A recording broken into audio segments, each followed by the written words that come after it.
In this video, I'm going to compare animations and behaviors in Camtasia, explain when you should use one over the other, and demonstrate how you can use them both together to create some truly awesome animation effects. And be sure to stick around until the end to learn yet another way to animate in Camtasia without using animations or behaviors. Let's get into it. If you want to learn more about Camtasia, I live stream every Tuesday at 1 p.m. Eastern here on YouTube. I show you how I make my videos and I answer any questions you have live. You don't have to be a channel member or be subscribed to my channel to join. My live streams are open to anyone. But if you do subscribe, you'll be notified when I post new videos or when I'm about to go live. So I hope to see you Tuesday, and now back to this video. Let's talk animations and behaviors in Camtasia. That's one of the main things I love about Camtasia, is how easy it is to animate things in the program. Animations is probably the simplest way to do it. All you do is you drop an animation arrow onto your clip or call out or whatever you want to animate, change the properties from at the beginning and at the end of that arrow, and that's it. I've tried animating things in Premiere Pro and DaVinci Resolve, and it's super complicated in those other programs. Super easy here. Let me show you. I've got a sample project here. This is a recent video that I uploaded to YouTube. And let me just zoom in to the beginning here.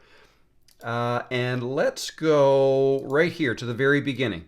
So this is an animation arrow. Okay, and let me actually delete this and show you how to add it. You just go up here into the left menu under animations, and these are all kinds of different preset animations, but I generally just use this first one here, custom. And to add a custom animation to your video clip, you simply click and drag it down and let it go wherever you want the animation to occur. Okay? Now, I mentioned that the custom one is one that I use all the time. Another one I actually use all the time is restore. And that's because it's a simple way to get back to, it basically reverses the last animation you did on a clip. So back to the original animation. So we've got this arrow here, and the way animations work is you basically change the properties, set different properties at the beginning and different properties at the end. Okay? So when you first drag a custom animation down to a video clip, nothing changes. You can drag the playhead back and forth, nothing has changed. But let's say, for instance, I want to zoom in here, which I typically do at the beginning of my videos. I will put the playhead at the end of the animation arrow and then come up here to the properties, and I will just go to scale, and I'm going to scale that up like that. And I can also reposition it by simply dragging it on the canvas, or I can set the position values here, X, Y, and Z axis. And I can change the opacity if I want to. But generally, if I want to zoom in on something with this animation, that is all I'll change. The scale and the position. Sometimes I have to lower the position like that. Let's just see what that looks like. I'll bring that back and bring this to the beginning and press play. In this video, I'm going to Okay, so a slow zoom in is what I did with that animation. And a couple things we can change about it. If I want it to happen faster, I can simply click this arrow and make it smaller. Okay, and if it was over here, you can click the arrow and drag it wherever you want. You can click and drag either the beginning or the end to set the start position and the ending position. Okay, so let's move it back to the beginning. I'm going to shorten it so that it happens faster. And let's see what that looks like. In this video, much faster. Something else you can do with animations is you can change the way it animates. Okay, so that was a linear animation. Just the speed in which it animates was constant over the duration. But if I right click here on the arrow and see animation easing here, I have several options. And the one I like the best for zooming in like this is auto or exponential in and out. Other options are the bounce or the spring. So bounce, if I chose that, looks like this. In this video. Okay, if I want spring, I will select that and it looks like this. In this video. Okay, it happened awfully fast. If you want to see it more clear, just stretch it out and make it happen over a longer period of time. In this video. Okay, a little bit of spring there. But let me go back here and just change this to exponential in and out and make it shorter. And I've got a little sound effect here that matches up with it. In this video, I'm going to... Okay, exponential in and out means that the animation starts slow, speeds up, and reaches its maximum speed in the middle and then slows down at the end of the animation. And that, to me, is the best looking animation when doing quick zooms like that. Another thing you can do is slow zooms, which I have one right here. Let's just play that to see what it looks like. I've got that slow zoom on this video clip. Adding effects to make it smoother, more consistent, and just more professional. Okay, did you see how that kind of slowly zoomed? When I do an effect like that, then I do typically leave the easing on linear. Let's just right click this and we'll check. And when I say linear, it's actually none. A couple versions ago in Camtasia, it was called linear, I think. I'm not sure why I call it that, but it is essentially linear. That's no easing applied, so none. Now you can also use animations on callouts or annotations. So if I go up to annotations and click on a shape, I can bring any shape down onto the canvas. We can size it up, okay, and then here's a shape right here. I can go back to animations, drag a custom animation down, stretch it out over a longer period of time, and I can, with the playhead at the end of the animation arrow, I can move this, okay, and then put the playhead back at the beginning and we'll play through it. This is everything I do to the cursor and cursor path. Very simple animation. And I can also animate text as well. So here I've got some text, same thing, I can drag an animation down, and let's say in this one I want it to fade on, okay, so I can put the playhead at the beginning of the arrow and go up to the text properties, and let's just click on this here, find the opacity, and turn that down to 0. And now, let's move the arrow back to the beginning and make it happen quicker, and this is the effect I have. It just faded on, okay? So that is, in a nutshell, how to use the animation effect. Very simple, and I like to use them when animating video clips, either zooming in, zooming out, or even with screen recordings if I want to zoom and pan in closer to a part of the screen. I use these animations. Now, a downside to these animations is you can't get very complex motions with them. It's just from one point to another point, point A to point B, and you can't really alter anything in the middle other than setting easing to ease in and out or bounce or the spring like I showed you earlier. So now let me talk about behaviors and how they are different than animations. Behaviors are in fact animations, but they're more complex. Let me show you what I mean. I'm going to remove this one here. Let me Control Z and reverse that. That brings up a good point. Remember when I changed the opacity here to 0 at the beginning, and then at the end of the animation, the opacity was 100%? If I delete an animation from a clip or a call out or text or anything like that, the properties that get saved are the beginning properties of that animation, okay? So if I want to delete this animation, but I want the text to stay, a quick tip is to put the cursor at the end of the animation, right click, and then copy properties, then put the playhead at the beginning of the animation, right click, and paste properties. Okay, so now we have the same properties before and after the animation arrow, which means we can go ahead and delete the animation arrow and the text stays. So now back to behaviors. Where you find behaviors is up here in the left menu, and typically it's right underneath animations, although with the new Camtasia 2024, you can move these around. So you may have to go looking for it. If it's not right under animations for you, it'll be there somewhere.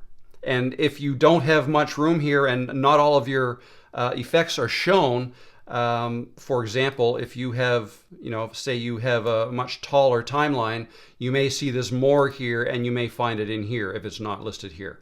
Okay, so let me just drag this back down like this and click on behaviors, and you'll see here there are several behaviors, and these are actually presets. Okay, so don't think of them as all completely different behaviors, because really they're not. There's really only one behavior as far as I can tell. Let me know if I'm wrong, but in all of the time that I've used behaviors, I've always been able to modify one and get it looking like another one of these presets. Okay, so, but anyways, let me show you what I mean. So let's say, for instance, I want to add this sliding behavior. So let's grab this, we'll drag it down, and I'll apply it to this text here. Okay, the effect was added. So that right off the bat, that's one difference. A behavior is an effect that you add to text, callouts, any annotations, or even video clips. You can add these to video clips as well. Okay, and then you'll see right off the bat that something has changed with the text. If we move the cursor into the middle, we can actually drag it back and forth and see what that effect does. Okay, it's like it slides in character by character, and then it slides out. Okay, so that's the sliding effect. But now let me show you how to modify it. If we have it highlighted, okay, and we go up here to the right under the in the properties pane, we see behaviors. Okay, and we can turn the behaviors on and off with this toggle. Okay, but let's leave it on. You'll see right off the bat here, there's 3 tabs within the sliding behavior: in, during, and out. And each one of those states has their own set of properties that you can manipulate. Okay, so let's look at during is basically what happens in the middle of the callout being displayed, if that makes sense. The in is how the animation comes into being at the beginning of the callout, and then the out is what happens at the end. Okay, so 3 different things you can control. So during, we have a style called fading. Okay, so that, if we just play this, let's play this in real time. Edit the cursor in a screen recording, adding effects.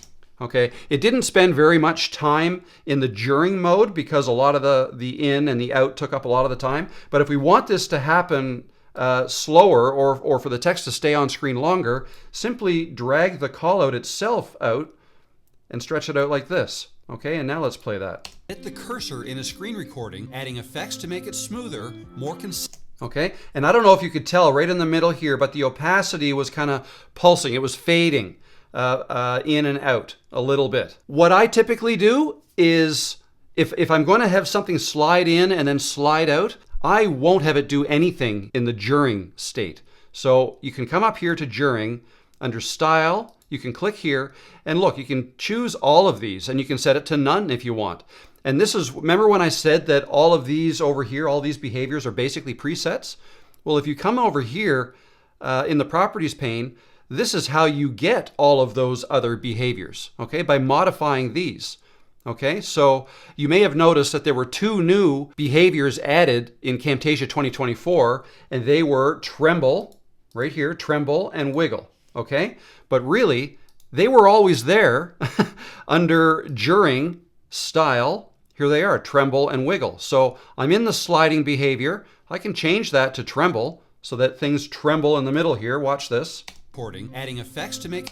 Okay, and notice how every text character is trembling independent of the others. That's another simple change we can do in the during. Style is tremble, and under type, it says text first to last. Okay, if we click on that, there's all kinds of different ways we can change this, or we can just set it to object. Object basically groups all of the characters together, and the whole thing will tremble together, like this. Recording, adding effects to. Okay, and then going further, you can manipulate all of these. You can change the horizontal, the rotation property, the vertical, the loop time. Basically, it's trial and error. Just play with these until you get something that you want. Screen recording, adding effects.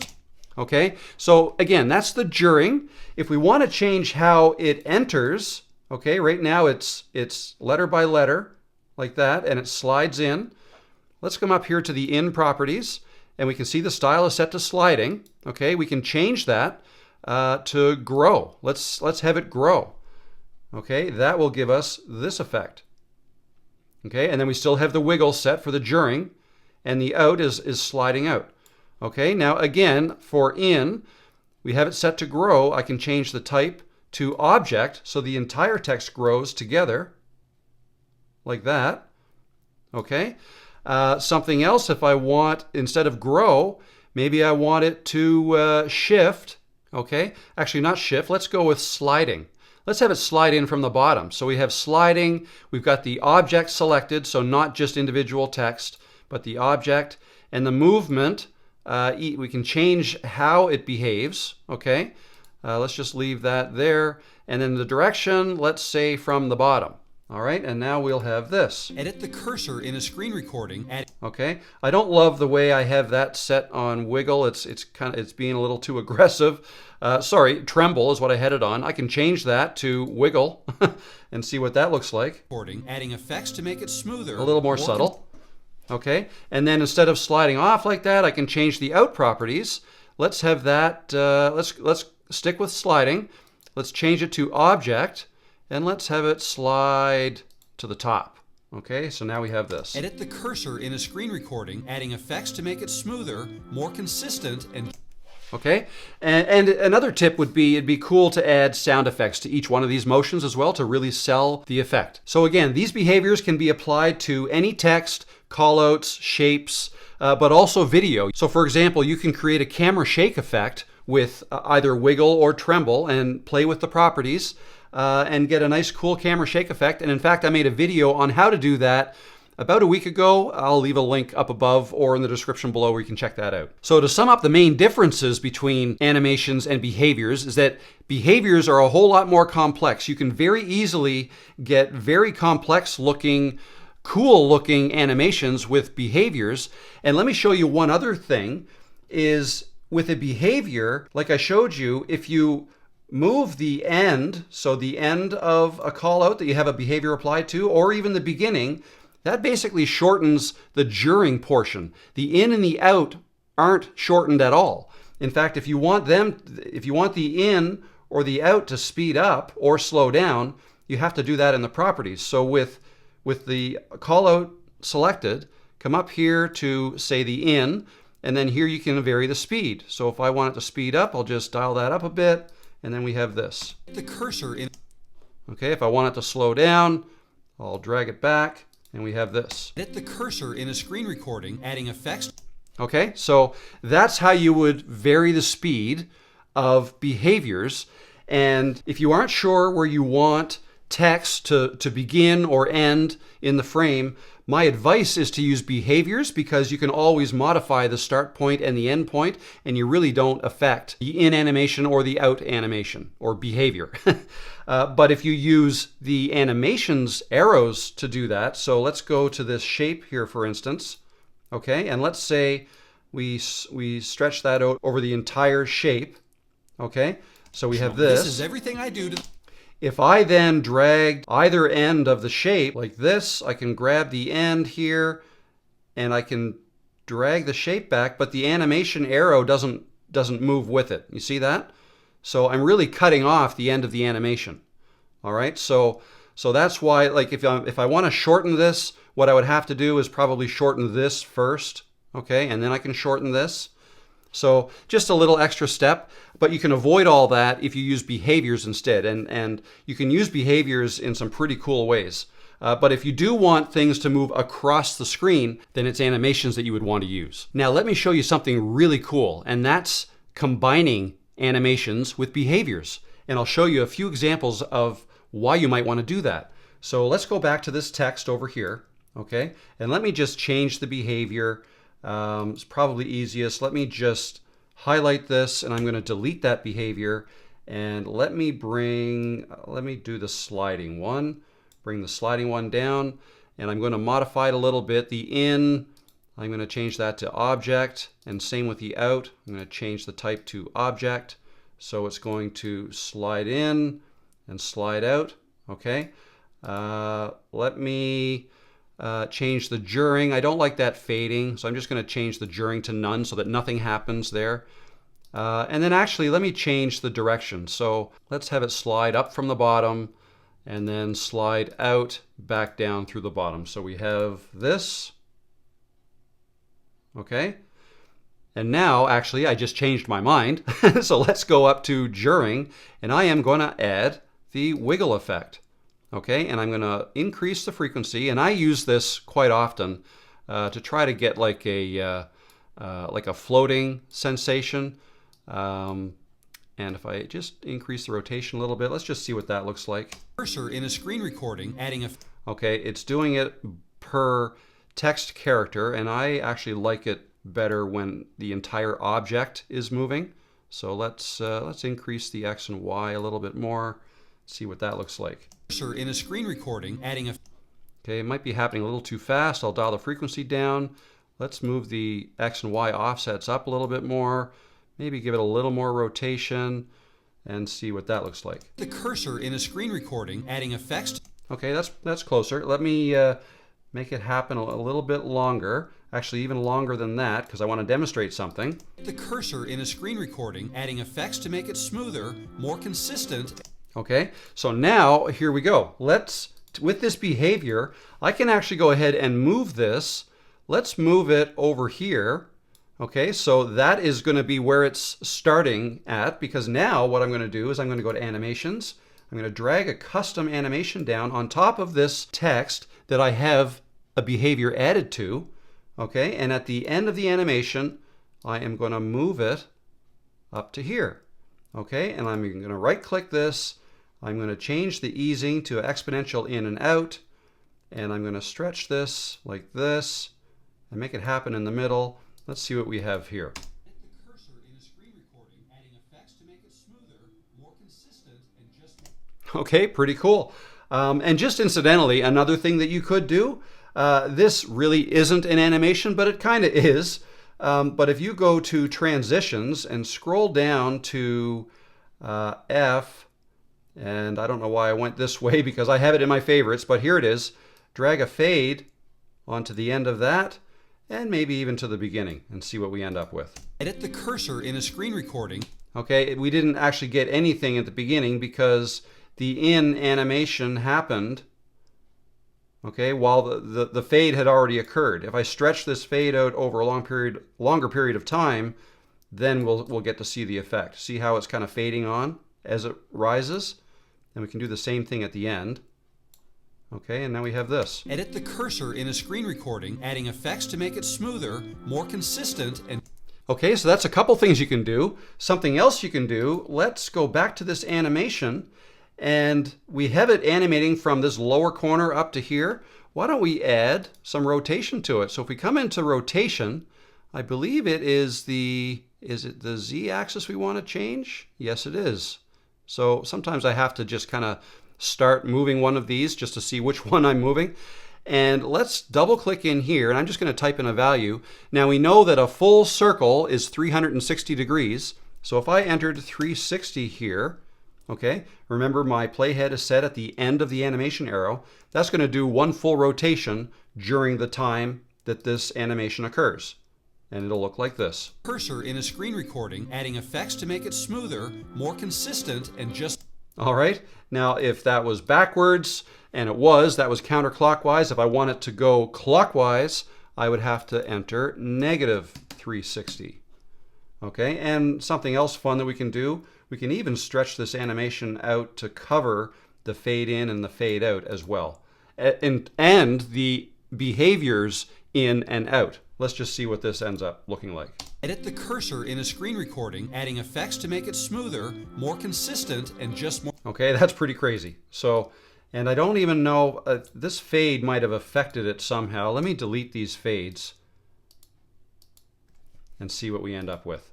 Edit the cursor in a screen recording, adding effects to make it smoother, more consistent, and just... Okay, it looked like there was a bit of a glitch there. Okay, I see what it's doing. So it's rotating, but it's always upright. Okay, and that's just something with text. Okay, the text is forced to always stay upright. Okay, kind of cool, kind of crazy, but you get the idea. There's a whole lot of cool things you can do with this. And as promised, let me tell you about another way you can animate. So not using animations or behaviors or even the fade, another way you can animate across the screen, and you would use this if you ever wanted a more complicated or complex motion path. There it is. It's the motion path effect. And you would find that up here in visual effects. You'd scroll down here to the motion path, and you can click on that and drag it down. And things are going to get really complicated if I apply that to this. So I'm not going to do that right now. Instead, I created a video on this, on everything about motion path. I'll leave a link above and in the description below so you can check that out. So those are the differences between animations and behaviors. and the similarities and pros and cons and how to combine them to get some really cool effects. Do you have any ideas on how you can combine these for some cool effects? If you do, I'd love to hear about them. Let me know in the comments below, and I'll see you in the next video. Do you want more tips like this? Let me know in the comments below. Or come join me on Tuesdays in my live stream. I live stream every Tuesday at 1 o'clock Eastern here on YouTube, sharing my screen and doing how-to tutorials. I show you how I make my videos, and I answer any questions you have live. So if you're looking to level up your videos, join me on Tuesdays. I'm Rob, and I'll see you in the next video, or in a live stream. I'll see you soon.